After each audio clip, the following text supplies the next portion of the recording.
Il est mort avant de tuer quelqu'un. Sur RMC, Bruno Poncet vient de justifier l'assassinat d'un jeune homme avec l'argument le plus ignoble de l'année.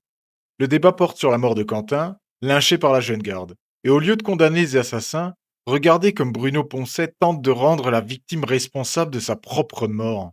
Séduit, La en jeune garde ne s'est particulier pas les opposée à jeunes. des gens qui tractaient dans la rue, Oui. elle s'est opposée à des gens qui attaquent des librairies, qui attaquent des bars qui D'accord. sont de pas de leur bord. Donc en fait, la violence répond à jeunesse- la Ça violence. n'existe, mais ça n'existe pas. Oui, mais je suis La désolé. violence répond à la Là, violence. on peut Et pas être- Quentin est mort parce qu'il Non, avait mais choisi d'accord. la violence comme Mais expression. Bruno, C'est Bruno, n'importe quoi, alors mais donc tu dis les n'importe antifas- quoi, Ah non, c'est c'est la incroyable vérité. ça. Donc les Tu as des preuves que Quentin a agi de façon violente. Moi, Est-ce je que te tu as des répète, preuves il est que mort dans la Quentin, violence parce qu'il avait choisi la violence comme mode il d'expression. n'a pas C'est choisi tout. la violence comme mode d'expression. Ah bon Il était membre Non, de ouais. groupes dans lequel lui-même n'a jamais commis de violence. Ah, t'as des Justement, preuves de aujourd'hui, ça, toi? qu'est-ce Bah, que toi, tu t'as les entends preuves de l'inverse. Mais Bien toi, tu as sûr. des preuves. Il est mort parce qu'il a choisi la violence. C'est le sommet de l'ignominie. C'est exactement comme dire à une femme agressée dans la rue qu'elle l'a bien cherché à cause de sa tenue. On inverse totalement les rôles. Les tueurs deviennent une force de la nature et la victime devient la cause de son propre meurtre.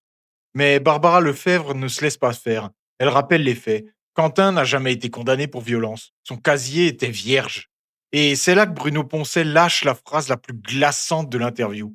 Quand tu fais partie d'un Il a groupe un qui s'appelle casier l'Action judiciaire française. vierge, il a Il est jamais pas- eu il est aucune pas Parce mort. qu'il a plainte, été il plus n'a loin, il a jamais. été plus loin que les autres. Ah, excuse-moi, il est peut-être mort trop tôt avant c'est de pas- pouvoir Bruno. commettre Bah, des peut-être actes. qu'il est mort Mais avant de c'est tuer du délire quelqu'un. complet, Bah, toi, c'est hein. comme ça, Bruno, en fait. on est La violence répond à la Je violence. crois que même mais Saint-Just là, arrivait à avoir des tu peux pas arguments dire un peu ça. plus portés que les tiens. Non, là, tu peux pas dire ça parce que là, tu Bah, non, mais je Non, mais là, justifie tu rien. justifies. Mais il avait. Alors, on va tous se faire justice soi-même. Alors, ça y est, Bah, c'est malheureusement, Charles Bronson dans nos rues, là. C'est ce qui est en train de se passer. Il est peut-être mort avant de tuer quelqu'un. Laissez cette phrase résonner une seconde. C'est du Minority Report politique.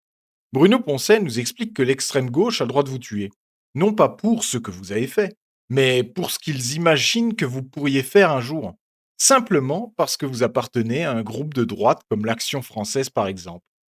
C'est la justification théorique du terrorisme. Si on suit sa logique malade, tu ne penses pas comme moi, donc tu es dangereux, donc j'ai le droit de t'éliminer préventivement. C'est la loi de la jungle. C'est le Far West justifié sur un grand média national.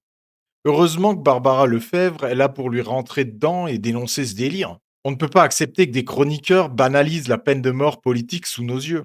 Et vous trouvez ça normal qu'on puisse justifier un assassinat de cette façon à la télévision? Partagez cette vidéo pour dénoncer cette rhétorique ignoble qui protège les assassins.